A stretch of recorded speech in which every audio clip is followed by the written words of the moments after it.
Long, long ago, during celestial times when the spirits lived in the skies and the ancestors of the Indians inhabited the world of darkness under the earth, there were two sorcerers, Arioth and Tavapod.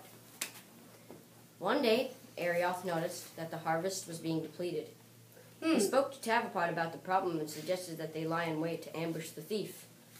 Hey, I have noticed the pile has been depleting. We shall stay up tonight and ambush the thief. Good idea. That night, they took turns watching so that one could sleep while the other guarded the corn near the hut. Tavapod crouched patiently under the shadow of a chikandra tree as the dawn neared. He did not want to be seen circling the periphery of the hut. Suddenly, he heard movement near him, watching for the pillager. He was astonished. You're supposed to be in there already. Astonished to be when a beautiful woman rose out of the steamy first light of the morning.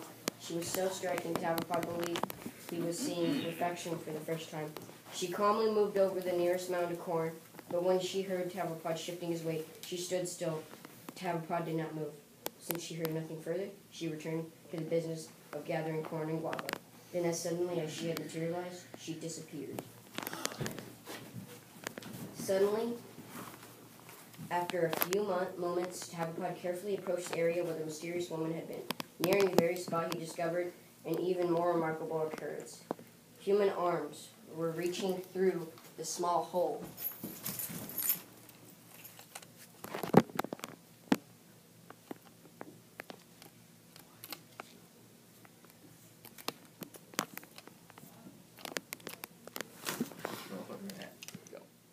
He thought that probably only very small people could pass through the hole because there was an immense boulder closing off an opening to what appeared to be a subterranean world.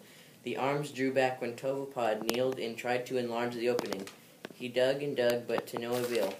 The boulder settled more firmly over the hole. Finally, he ran in to awaken Arioth. Tavapod told Arioth about the world they never knew existed. There's a thing under the ground. It's a world. Well, show me. Oh, strange. Indeed. He asked Arioth to speak to the wind for help. Speak to the wind for help. Wind, help us move this boulder. Tavapod wanted the wind to gather her strength and blow against his back so he would have power to push the boulder out of the way. The wind agreed to blow against Tavapod's back, so on the first attempt, Tavapod and Arioth were easily able to shove the boulder away from the hole. The sorcerers were amazed by what they saw.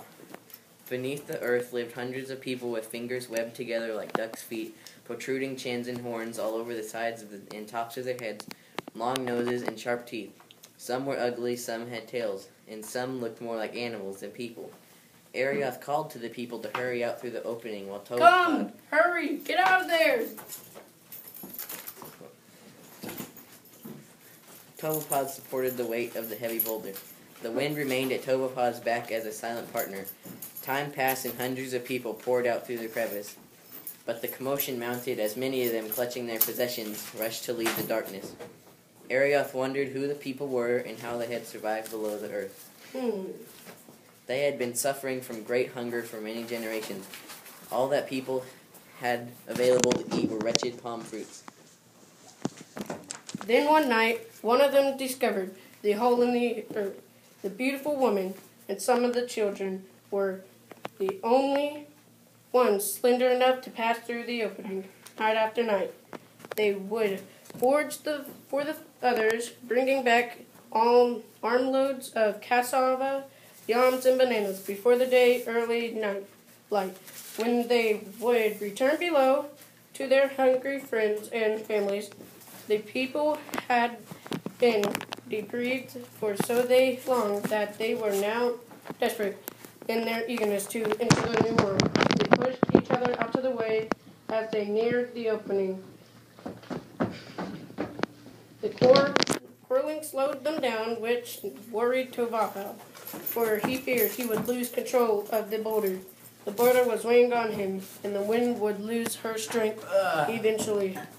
As Tavapod worried, out of the chaos, the beautiful woman suddenly appeared. He almost let go of the boulder. in the woman's haste to reach the surface. However, she left something below. Tovapod tried to tell her not to return underground, No. but the woman could not understand his unfamiliar language. The woman started back to retrieve her possessions and was pushed into the darkness by another seeking the new world. Ah. The exhausted Tovapod withstood the weight of the boulder for as long as he could,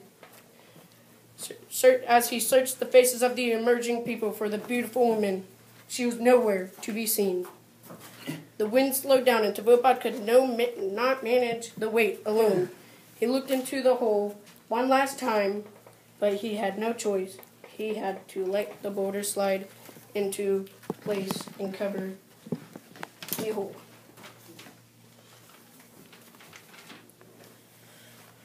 Arioth had already brought out straw mats for the people to rest and benches for them to sit.